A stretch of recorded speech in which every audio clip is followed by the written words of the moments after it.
Hello little pilot, నీకు MS-370 flight mystery తెలుసా? తెలీదు. మార్చ్ 8, 2014 కౌలాలంపూర్ నుంచి బీజింగ్ వెళ్తున్న మలేషియన్ ఎయిర్లైన్స్ ఫ్లైట్ MS-370. అందులో 239 మంది ప్రయాణికులు ఉన్నారు. ప్రయాణం చాలా సాధారణంగా మొదలైంది. టేక్ ఆఫ్ అయిన 40 నిమిషాల తర్వాత పైలట్ నుంచి చివరి మాటలు వినపడ్డాయి. Good night Malaysian 370. అదే ఆ విమానం నుంచి ప్రపంచానికి వచ్చిన చివరి సందేశం. ఆ వెంటనే వియత్నాం గగనతరంలోకి ఎంటర్ అవ్వాల్సిన విమానం రాడార్ నుంచి మాయమైంది. పైలట్ల నుంచి ఎలాంటి ప్రమాద సంకేతాలు, మేడే కాల్స్ రాలేదు. అందరూ విమానం కూలిపోయిందని భావించారు.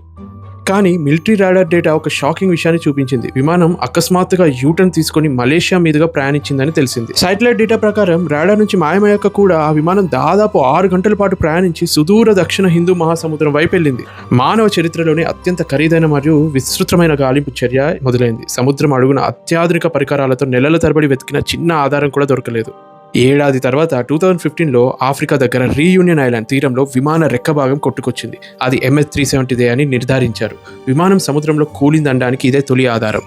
ఆ తర్వాత మొజాంబిక్, మడగాస్కర్ తీరాల్లో మరికొన్ని చిన్న భాగాలు దొరికాయి. కానీ అసలు విమానం ఎక్కడ పడితే ఇప్పటికీ ఎవరికీ తెలియదు. పైలట్ కావాలనే విమానాన్ని సముద్రంలోకి తీసుకెళ్లారా, హైజాక్ జరిగిందా, లేక సాంకేతిక వైఫల్యమా? ఎన్నో సిద్ధాంతాలు ఉన్నాయి, కానీ సమాధానం మాత్రం లేదు.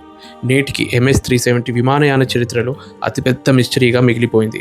239 కుటుంబాలు తమ వారి ఆచూకీ కోసం ఇప్పటికీ కన్నీటితో ఎదురు చూస్తూనే ఉన్నాయి.